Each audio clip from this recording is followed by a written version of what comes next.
What are the most common misconceptions about veganism and bodybuilding you encounter, and how do you address them? There's still, and I know this was a previous question, kind of, there's still a misconception that plant proteins are incomplete or inferior. And if you look at them amino acid by amino acid, you can make a case for that, like branched chain amino acids, leucine, isoleucine, and valine, which are regarded to be the best at stimulating muscle protein synthesis. But nutritional reductionism in any regards to health, I think, it gets you caught in the weeds, and it's much more useful to zoom out and look at what actually happens when people eat these diets. And so if you just see people following plant-based diets, as I mentioned in a previous question, studies show that people eating similar amounts of protein have similar amounts of lean body mass. People who strength train and supplement with similar amounts of protein, plant or animal, see similar amounts of muscle gain. So while you can make a case, oh yeah, that amino acid is going to be less in plants and therefore it's going to be inferior because this amino acid in a petri dish has these effects. When you look at people actually eating the food, doing the exercises, they're seeing the results. So that's a misconception that I think is largely unfounded, and I definitely encourage people to look at more of epidemiological research than like a clinical or biochemical research. Other misconceptions could be things like micronutrients like B12, iron, or even creatine. But the ironic thing about those is bodybuilders are some of the biggest supplement pill poppers in the world. They take protein supplements, they take piles and piles of performance supplements, they take health supplements. So if you're going to already be supplementing your diet as a bodybuilder, then worrying about people having to supplement, say, B12 as a vegan is kind of silly. It doesn't make any sense to me. So I've never had any problem with B12. No vegan I've ever met has had a problem with B12, as an example. But it's if you're going to be a bodybuilder, you're going to take supplements, then why would you complain about someone needing to take supplements for any other kind of way of eating, especially when the results are similar and there's very marked health benefits that are well established in the literature. Thank you. Chef AJ, in your book, you discuss the importance of whole foods. Can you explain the difference between whole and processed foods in the context of weight loss? Sure. Well, just to differentiate, a whole food is generally something that is found in nature in its whole food form. And a non-whole food or processed food is something that's not. So in other words, one comes from a plant, one is manufactured in a plant. But in terms of weight loss, there's several reasons that whole foods are superior to processed foods. And also, I'm not sure the word processed is the best word, because if I put, chickpeas in a food processor with lemon juice and garlic and tahini, I'm processing it into hummus, but I'm not really taking anything out. I'm not stripping it of vital nutrients. So I think about refined food is being ultra processed food. So there's a little bit of a difference there. But in terms of weight loss, whole foods, with the exception of nuts and seeds, which are of a very high caloric density, in general, the whole foods are very low in caloric density. Fruits, vegetables, whole grains, and legumes, they have between 100 and 600 calories per pound. Whereas processed foods, things like sugars, flours, alcohol, these are much higher caloric density. So sugar is 1,800 calories per pound, flour about 1,500 calories per pound, oil 4,000 calories per pound. When you think about it, if you take olives, that's a whole food found in nature with water, fiber, vitamins, minerals, phytochemicals, antioxidants, micronutrients. They're about 600 calories per pound. You process them into olive oil, you remove all the beneficial components, it's now 4,000 calories per pound. You take sugar beets, which are about 195 calories per pound, process them into cane beet sugar, 1,800 calories per pound, 9 times as calorically dense. So anytime you process a food, you make it calorie rich, nutrient poor, but you exponentially increase the calorie density. Now, there are things that are healthy whole foods that can have increased calorie density, not from processing. So for example, you could take apples, which are about 200 calories per pound, but you dry them into dried apples, and now they're 1,300 calories per pound. You're removing the water. So anytime you remove the water, or remove the fiber, or both, you're increasing calorie density. So if your goal is weight loss, but even I would argue health, You want to eat your foods as much as possible in their wholest forms with the water and fiber and nutrients intact, and either eliminate or minimize the animal products and processed foods, which are of a much higher caloric density. Animal products, by the way, are much higher in caloric density than fruits, vegetables, whole grains, and legumes.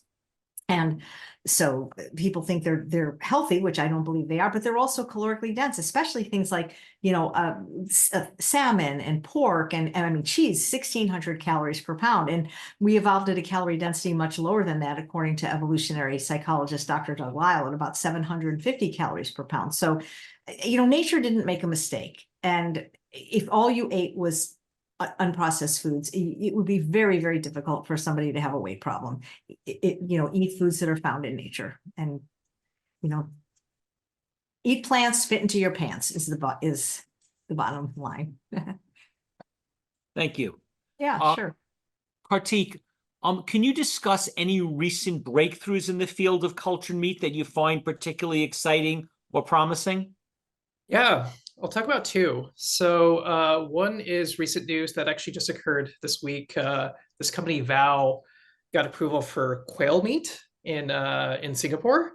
And I find this really cool because the first few companies have focused on things like chicken, and it just doesn't really make sense to me. Chicken is already, this mass-produced meat, and it's just going to be so hard to actually work at a techno-economic scale. And so this other company went for something that was much more, I guess, desirable in terms of quail meat. And so I thought that was an interesting play. So that's one. The other is pet food. So as I'm sure everyone here knows, the consternation with getting cats vegan, and while I think it's definitely possible with just plants, I know not everyone has accepted that.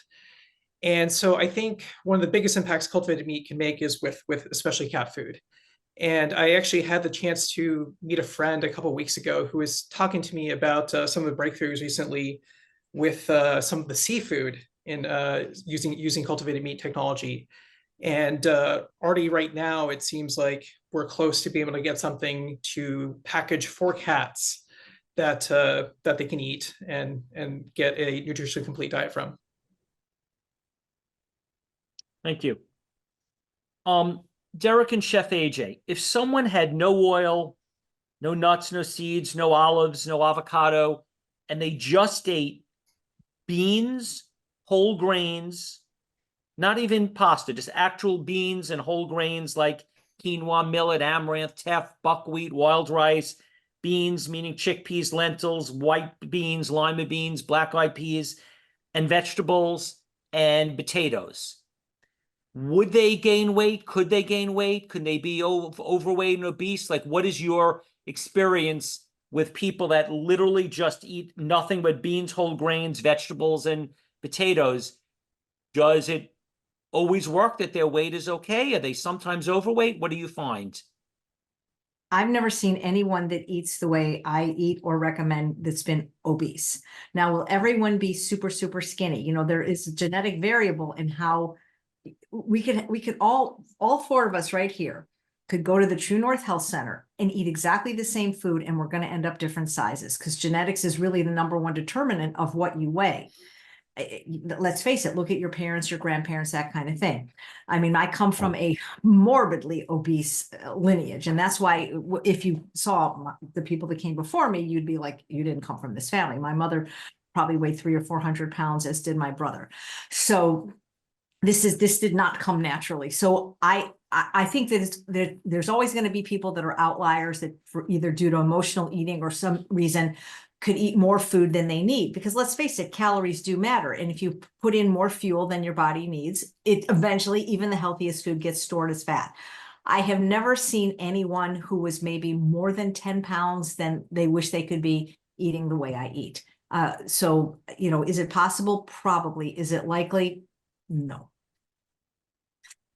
Yeah, I would answer exactly the same way. Technically, it is possible, because if you have a big enough caloric surplus, you will store body fat. But getting that big of a caloric surplus with whole plant foods that are not high in fat, like the nuts and seeds and avocados, would be a lot of work. I can speak from personal experience. The very first time I tried to really bulk up over 200 pounds, which was about 12 years ago now, I tried to do it with as many whole foods as possible because I value my long-term health. I wanted to perform well and everything.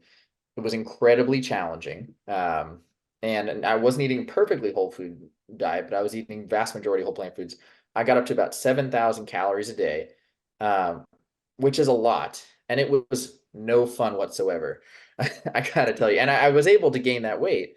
So it was possible eating primarily whole plant foods, but it took a massive surplus because of all the, metabolic stimulation of a high fiber diet and the good microbiome and stimulation, all that.